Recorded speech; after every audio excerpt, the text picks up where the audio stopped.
Olá, gente, tudo bem? Tudo bem com você, meu amigo? Tudo bem com você, minha amiga? Legal mesmo? Seja bem-vindo a mais uma colocação, uma palavra, um estudo, uma pesquisa aqui com o pesquisador da Rede Noronha. Hoje a gente vai estar abordando um tema importante e eu tenho certeza que você vai gostar dele, vai assim procurar entender, compreender. E a gente vai aqui, né, bater um papo, conversar, dialogar. No meu canal sempre eu gosto, na minha rede, gosto de falar sobre ciência e fé. Eu acho que é muito importante a gente abordar esses dois temas que a gente vê que a sociedade, né, de um abrupto modo, os pensadores querem colocar em conflito, e não existe conflito, né? Uma Bíblia bem interpretada e uma ciência bem observada, elas convergem, elas andam juntos. Nós precisamos entender isso para que a gente, na maneira que a gente enxerga o mundo, examina o mundo, compreende o mundo, a gente possa entender alguns aspectos da vida, do jeito como que a vida funciona, né? A vida está aí, o planeta está aí, os seres humanos estão aí, né? E a gente procura, de um modo ou de outro, estar compreendendo. Então a gente precisa entender, procurar entender essas áreas do saber, que é teologia, filosofia e ciência, e ela tem respostas. Esses três campos do saber que envolvem, né, que estão entrelaçados, que falam sobre o mundo natural, o mundo que a gente observa, e as coisas que são transcendental, o mundo espiritual, a metafísica. Então, eu tenho uma palavra hoje nesse dia para você. Eu espero que você goste, que você possa compreender esse raciocínio que eu quero trazer aqui, né? O tema da minha reflexão hoje, ela é mais para o lado científico, mas ela vai abordar também o lado de fé. Não foi uma força, foi uma mente. Se você olha para o DNA e diz que isso surgiu sem mente, você não está fazendo ciência, está fazendo ato de fé materialista. O DNA é código, código é informação. Informação funcional sempre vem de inteligência. Ninguém jamais observou leis químicas produzirem linguagem, instruções ou sistemas simbólicos. Então pare de fingir que mutações fazem o que nem engenheiros faz sem mente. O engenheiro, vamos supor, um engenheiro eletrônico, ele monta uma TV, um computador, então ele precisa da mente dele para raciocinar, para entender, para ele fazer os cálculos, para somar. Então não existe como, né, um notebook, qualquer aparelho que seja de ordem eletrônica, ele se originar sozinho, ou seja, ele se montar, né, ir montando as peças sozinho, se organizando. Então esse mecanismo cego que as pessoas usam para falar a respeito da vida, né, do DNA, então não tem como. Esse dia eu estava fazendo uma palestra, eu falei que não tem como o livro escrever sozinho, ou tem? Um livro pode escrever sozinho? Não pode. Então, isso daí é ato de fé. Dentro do campo científico, da área de interpretação científica, é um ato de fé, não é um ato de observação. A gente não consegue observar. Um livro foi escrito por uma mente inteligente, de um homem ou de uma mulher. Então, não foi uma força, foi uma mente. Se você olha para o DNA e diz que isso surgiu sem mente, você não está fazendo ciência. Está fazendo um ato de fé materialista.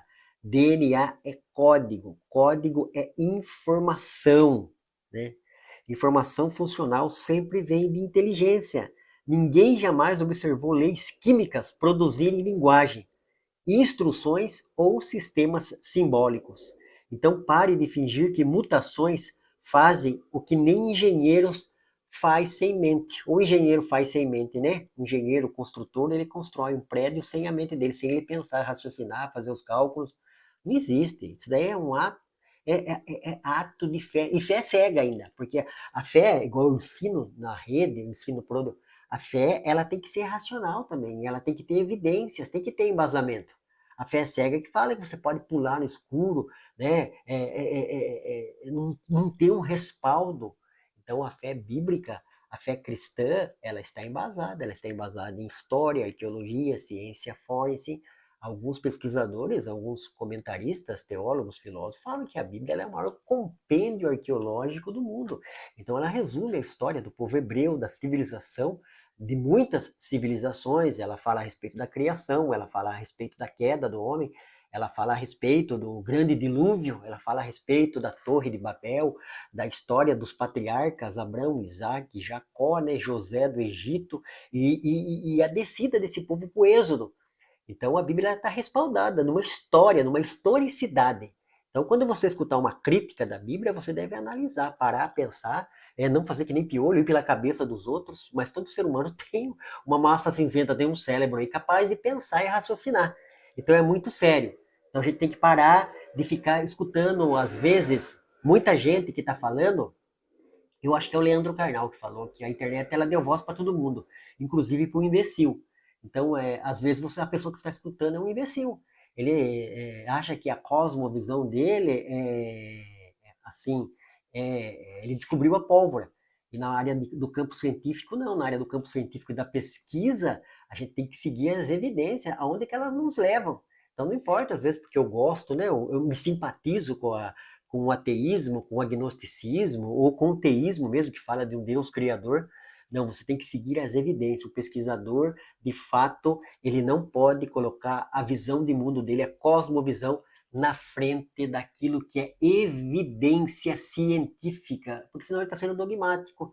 Ele está interpretando a ciência com as lentes da cosmovisão dele. E a ciência não, a ciência é observável, é empírica. A gente testa ela, observa os dados, as informações. Mas vamos além. Inteligência não basta. O universo mostra escolha, não necessidade. As constantes físicas poderiam ser outras, mas são exatamente as que permitem vida. Isso não é acaso, é contingência. E contingência exige decisão. Leis não escolhem, forças não avaliam cenários, partículas não planejam. Eu vou repetir aqui que eu achei muito interessante. E é outra coisa para você dar uma parada e pensada também. Mas vamos além, né? Nós vamos além. Inteligência não basta. O universo mostra escolha, não necessidade. As constantes físicas poderiam ser outras, mas são exatamente as que permitem vida. Isso não é o acaso, é contingência. E contingência exige decisão. Leis não escolhem, forças não avaliam cenários e partículas não planejam. E agora o golpe final. Antes do universo não havia matéria, energia ou tempo. Mesmo assim, o universo passou a existir.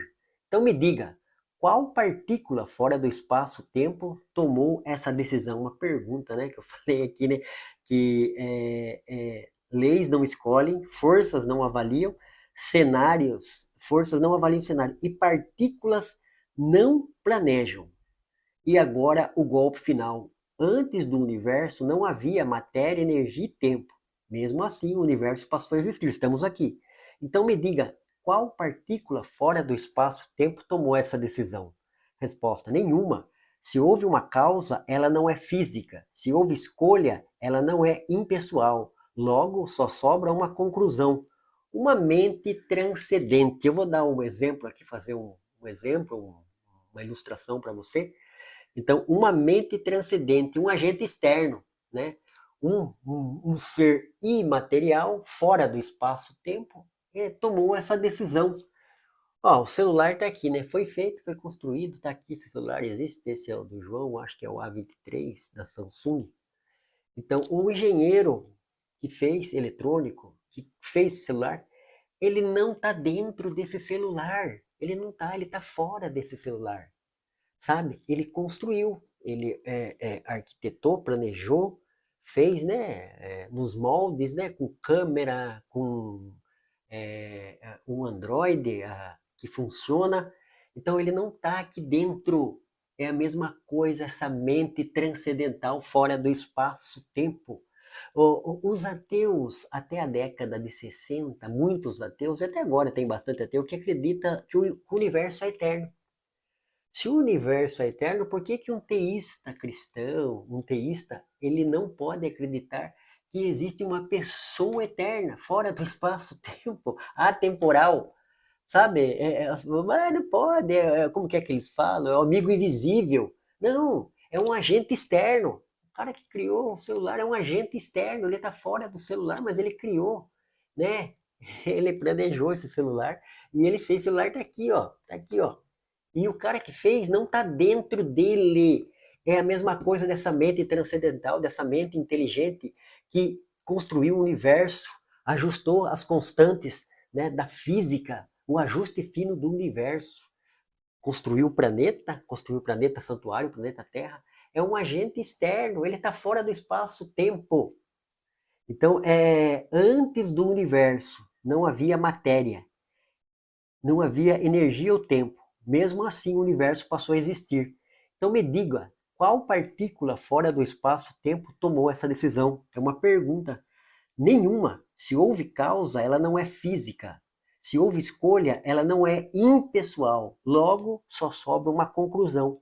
Uma mente transcendente, uma mente inteligente, super inteligente, né? Que orquestrou, planejou o cosmos, planejou a vida biológica, planejou os animais, planejou os mares, as montanhas e planejou o ser humano. Você pode negar, ridicularizar ou chamar até Deus das lacunas, mas não pode substituir mente por força, sem abandonar a lógica, né? A lógica diz ou isso é ou isso não é, não existe o meio termo. Ou Deus existe ou Deus não existe, não existem as duas verdades ao mesmo tempo. Ou os ateus estão certos, não existe uma mente inteligente, um criador do cosmos e da vida, ou os teístas cristãos estão certos, existe uma mente inteligente e os ateus estão para lá de Marrakech, não sabem o que falam, estão num reducionismo, né, voltando para trás, e estão fazendo tanta coisa no meio científico, no meio acadêmico, no meio filosófico, né, querendo descaracterizar a teoria do designer inteligente, colocar ela como pseudo-ciência, mas a teoria do design inteligente fala sobre a complexidade redutível, a complexidade específica, o ajuste fino do universo, a antievidência. Isso não tem nada a ver com a Bíblia, não tem nada a ver com os ensinamentos religiosos. Isso é uma teoria, é uma hipótese no campo do saber, no campo daquilo que a gente observa. Eu observo o Monte Rushmore nos Estados Unidos, a cabeça dos 4 presidentes lá, né? Aquilo ali foi uma ação inteligente ou foi uma ação natural? Todo mundo sabe que foi uma ação inteligente. Um escultor foi lá e esculpiu a cabeça daqueles 4 presidentes que estão lá no Monte Rushmore. Então, como eu falei do celular, tem um agente externo, isso é observável, a gente observa. Agora, por que quando eu não estava lá no início do universo? Eu não observei esse agente inteligente, né, que deu início no Big Bang, que deu início na criação de todas as coisas. Então, isso não significa que não pode ter um agente externo, porque tudo que a gente olha que está criado tem um agente externo. Eu costumo falar e vou usar sempre esse exemplo. O relógio está aqui, tem um agente externo, um relojoeiro, esse óculos está aqui, tem um agente externo, né, um laboratório, né, que construiu esse óculos aqui, que fez esse óculos, né, com o grau certo, meu, que está aqui. Então, é coisa para a gente parar, pensar, questionar, né? Não foi uma força, não foi forças cegas, foi uma mente. Você pode negar, ridicularizar ou chamar de Deus das lacunas, mas não pode substituir uma mente por força sem abandonar a lógica. Leis não criam universos, constantes não escrevem códigos, forças não escolhem mundos. Pessoa escolhe e o universo existe porque alguém escolheu, Deus Todo-Poderoso, né? Gênesis capítulo 1, versículo 1. No princípio, criou Deus os céus e a terra. Mas tem tantos deuses, né? É Deus do paganismo, é Deus do politeísmo, não? A Bíblia fala em um só Deus. O resto é invenção humana, é coisa do homem. O homem que coloca ídolo no seu coração. A Bíblia fala num Deus, Pai, o Filho e o Espírito Santo. Essa é uma trindade divina, é o Deus bíblico, é o Deus todo-poderoso, Criador dos céus e da terra, que todo teísta cristão confessa, prega, ensina, é o Deus bíblico que está lá. É o Deus de Abraão, de Isaac, de Jacó, Deus de Elias, de Eliseu, Deus de Moisés, Deus de Davi, de Salomão, de Isaías, Jeremias, Daniel, Ezequiel. É o Deus Emanuel, é o Deus que veio na pessoa de Jesus. O Verbo encarnou. João capítulo 1 fala do Logos, né? No princípio era o Logos estava com Deus e o Logos era Deus. Ele estava com Deus e todas as coisas foram feitas por ele. Sem ele, Nada do que foi feito se fez. Eu fiz outro dia uma palestra a respeito disso. Quem é a resposta para o universo, para a vida, é esse Logos. Existe uma realidade, existe uma vida, existe um universo, existe um sistema solar, existe uma galáxia, existe um universo, meu Deus, né? Infinito, né? O universo é longínquo, né? Muitas galáxias, muitos planetas, muito sistema, um sistema solar enorme, com o Sol, com a Lua, com o planeta Terra, com Júpiter, com Marte. Então, foi criado, está aí, existe, é uma realidade. Não adianta falar que é um holograma, que é isso, que aquilo não é uma realidade. Eu enxergo, estou me enxergando aqui no celular que eu estou filmando, enxergo esse notebook, os livros, a caneca, né, meu relógio. Então, existe uma realidade. E essa realidade, ela busca resposta, né? Busca explicação. E qual é a melhor explicação? É uma força? É uma força? O que que a força faz? A gente conhece força, né? Força da natureza, ventos, né? Chuva, erosão, tempestade. Mas não foi essa força que construiu. E tudo que a gente vê, a vida, o cosmos, foi uma mente inteligente. Foi o Deus de Gênesis, capítulo 1, versículo 1. No princípio. Princípio do quê? Espaço, tempo, matéria. Então Deus criou tudo. Paulo fala em Colossenses, no capítulo 1, fala que ele é antes de todas as coisas. Então esse é o agente externo, é a mente transcendental. É a mente que estava antes do espaço-tempo. É Jesus, é o Logos, de João capítulo 1. A gente precisa entender isso daí, compreender. E a gente vê que há uma convergência, não há uma contradição entre ensinamento científico observável, que a gente observa, como eu falei, né? A gente observa, né? Foi criado, né? Tem um agente externo. Por que que isso aqui pode ter um agente externo? O celular pode ter um agente externo, né? Quanta utilidade tem o celular, né? Faz parte da vida de todo brasileiro hoje, das pessoas do mundo.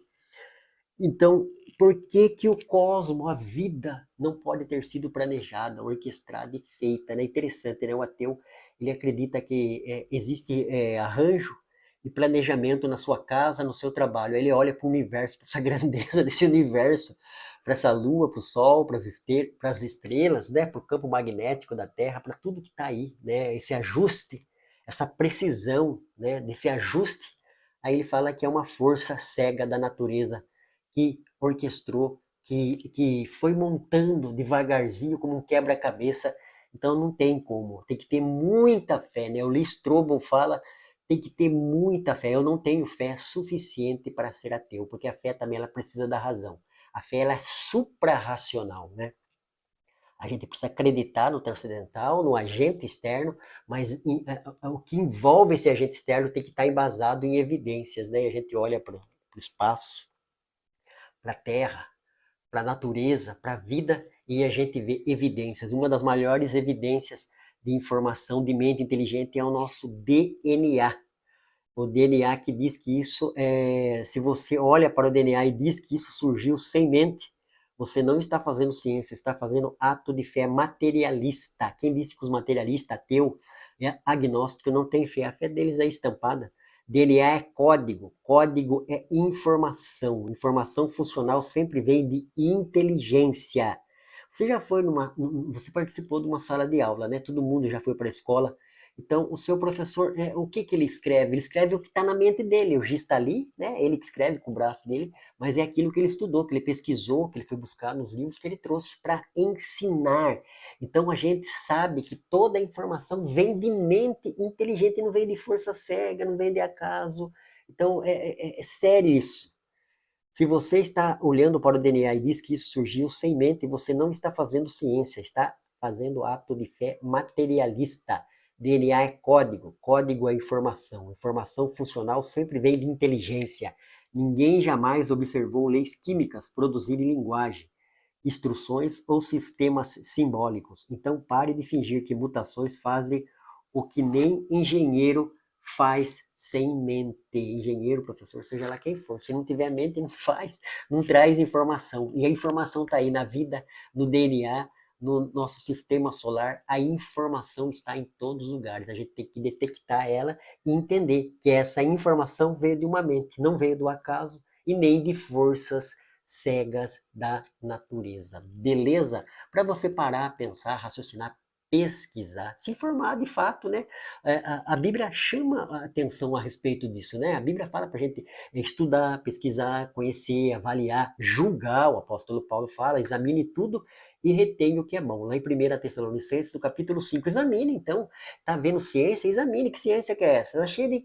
E em todo lugar tem o bom e o ruim. A ciência também. A ciência tem a boa, é minoria, e tem a ruim, que é a maioria, infelizmente. Como tem a política boa, é a política ruim, a teologia boa, a teologia ruim. É a gente que tem que examinar e pesquisar, quebrar um pouquinho o coco, para que a gente venha aprendendo, venha comer gato por lebre, né? Que fala, né? Então é muito sério isso, né? A gente tem que avaliar os estudos, as pesquisas, as palestras, né? Tudo aquilo que na sociedade, nas escolas, na internet, no YouTube, a gente está recebendo como informação e instrução.